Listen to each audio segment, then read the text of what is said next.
Hello guys, আপনারা দেখতে পাচ্ছেন আমার পিছনে পাহাড়। আর আমরা চলে এসেছি সিলেট, সাদা পাহাড়, চা বাগান, জাফলং দেখতে। তো আপনারা আমার সাথেই থাকুন, ইনশাআল্লাহ অনেক কিছু দেখতে পাবেন। এবং আমরা যেভাবে ঘুরি এটা সম্পূর্ণ ভিডিওই আপনি আমাদের মাধ্যমে দেখতে পাবেন। তো আমি এবং আমার স্যার বাসে উঠেছি। আলহামদুলিল্লাহ, সবকিছু ঠিকঠাক, কিন্তু সকাল থেকে একটু বৃষ্টি। আশা করি বৃষ্টিটাও কমে যাবে। তো আমরা বাসে যাইতে দুই পাশে সবকিছু দেখতেছিলাম। মাঝে আবার হঠাৎ প্রচুর বৃষ্টি শুরু হয়ে গেছে। তো বৃষ্টির অপেক্ষা করেই আমরা আমাদের গাড়িটা আগাচ্ছে।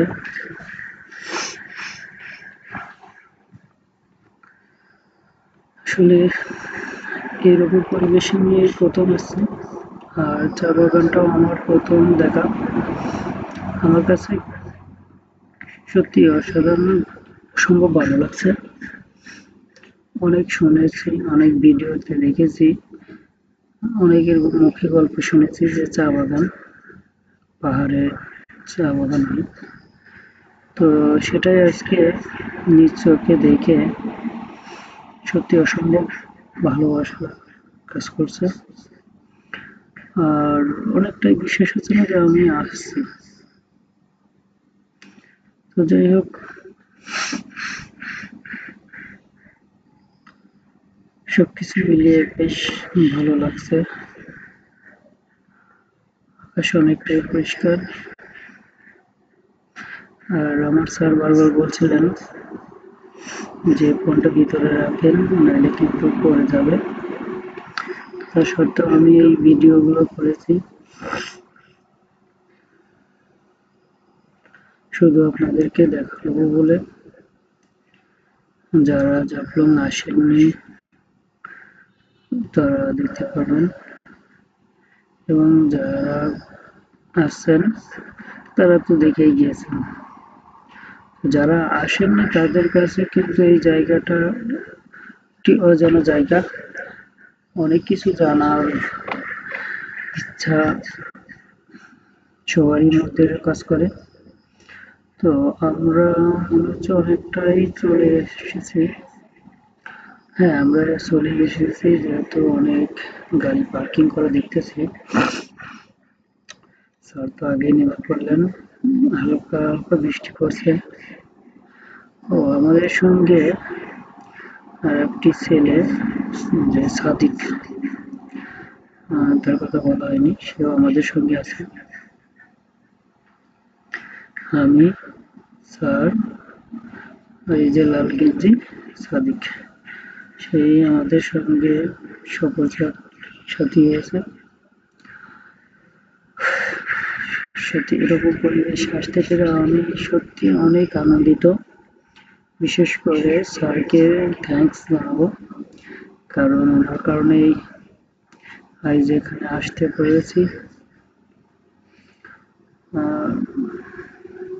প্রথম আমার নামার পরে মনে হচ্ছিল যে কি দেখতে আসলাম, এখানে তো কিছুই নেই। কিন্তু আসলে নদীর ধারে এসে মনে হচ্ছে যে না, কিছু দেখার আছে। এখানে দেখছেন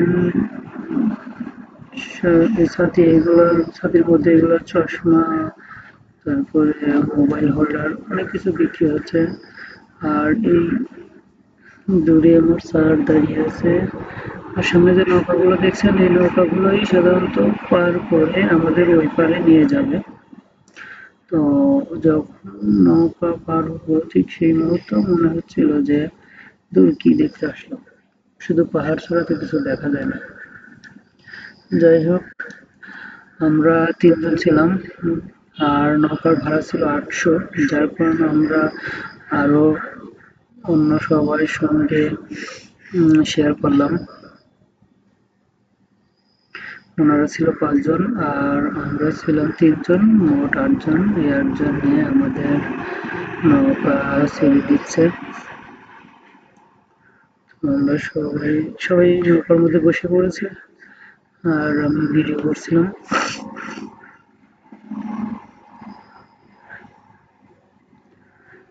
এই নৌকাগুলো আমার কাছে মনে হলো প্রায় প্রতিটা নৌকাই নতুনের মতো।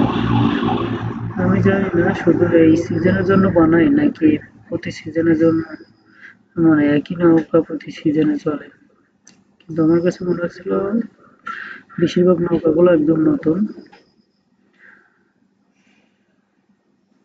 যাই হোক, আমার কাছে এই পরিবেশটা অসাধারণ লাগছে। আর পিছনে যে পাহাড়, ওটা পাহাড় ঘেঁষে ইন্ডিয়ার সাইডে, আর আমরা এখন আছি বাংলাদেশের মধ্যে। আমার কাছে এখনো বিশ্বাস হচ্ছে না যে আমরা আসলে সিলেট সাদা পাথর আসছি। তো আমাদের নৌকা প্রায় কাছাকাছি চলে আসছে। আমাদেরকে নামিয়ে দিয়ে আবার চলে গেল। আমরা ফোন দিলে আবার এসে আমাদেরকে নিয়ে যাবে। তো আপনারা দেখছেন সাদা পাথর, আমরা হাঁটছি। এখানে নামার পর আমার মনে হচ্ছিল যে দূর কি দেখতে আসলাম, শুধু খালি কিছু পাথর, তাও সাদা থেকে কালোই বেশি।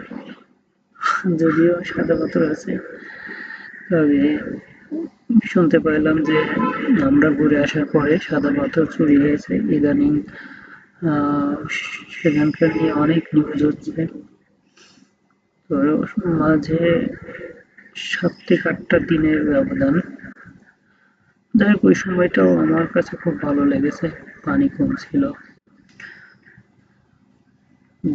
বাট আমি যখন ভিডিওটা এডিট করতে বসেছি ঠিক এই মুহূর্তে ওখানে প্রচুর পানি এবং সাদা পাথর সেখানে নেই বললেই চলে, সব চুরি হয়ে গেছে।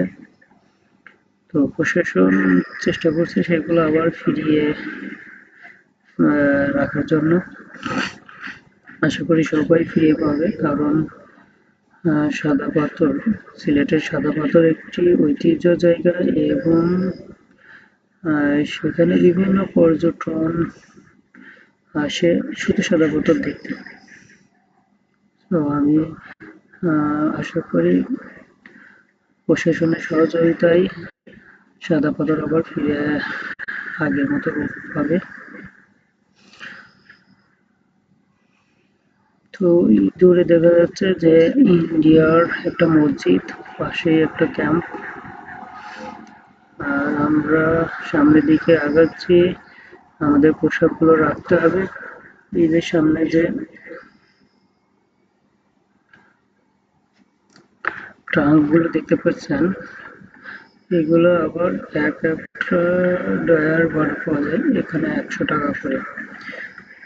আপনি 100 টাকা দিলে আপনার যাবতীয় মূল্যবান জিনিস সব এখানে রাখতে পারবেন।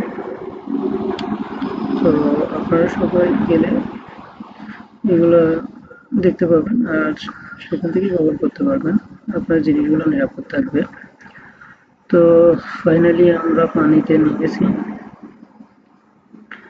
আমার স্যার, সাদিক সবাই পানিতে অনেক মজা করছে। আর অন্যরা সবাই পানিতে নেমেছে। আসলে এই সাইডটা এসে আমার কাছে খুবই ভালো লাগছে।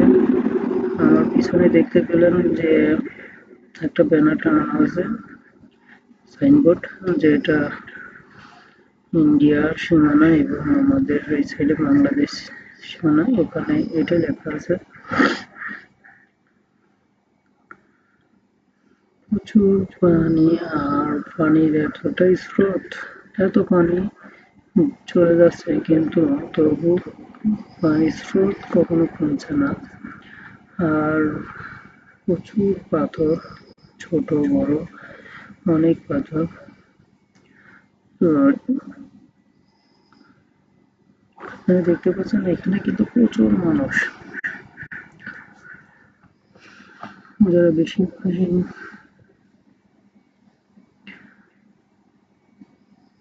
ফ্রেন্ড সার্কেল বা ফ্যামিলি বা কলিগদের সঙ্গে এসেছে।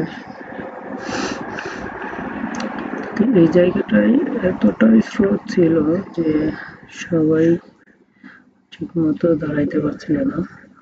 আর আমরা এই সাইডে যখন যাই প্রথম আমরাই নেমেছিলাম, আস্তে আস্তে অনেক মানুষ সেখানে গেছে।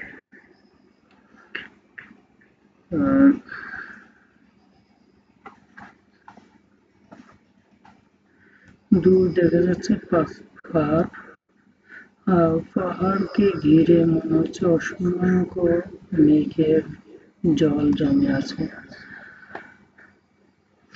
পাহাড়টা যেন মেঘের মধ্যে ঢুকে গেছে, যেটা মেঘ বা বাষ্প বৃষ্টিতে রূপান্তরিত হয়, সেই মেঘটা পাহাড়ে বাড়ি খেয়ে অনেকটা নিচে নেমে এসেছে, যা অনেকটা ধোঁয়ার মতো দেখা যাচ্ছে। অবশেষে সব শেষে আমাদের নৌকা আবার চলে এসছে, আমরা ফিরে যাচ্ছি। জীবনে একটা স্মৃতি হয়ে থাকবে। এবং হঠাৎ করে এই জায়গাটা ঘুরে যেতে পেরে আমার কাছে খুবই ভালো লেগেছে। বিশেষ করে আল্লাহ তাআলার কাছে অশেষ রহমত, যেমন আমাকে এখানে আসার সুযোগ করেছে। নইলে হয়তো প্রকৃতির এই সৌন্দর্য দেখতে পেতাম না। আমার কাছে অনেক ভালো লেগেছে। আপনাদের কাছে কেমন ভালো লেগেছে অবশ্যই কমেন্ট করে জানাবেন এবং আমার ভিডিওর সাথে থাকবেন। ধন্যবাদ সবাইকে, ভালো থাকবেন। আল্লাহ হাফেজ।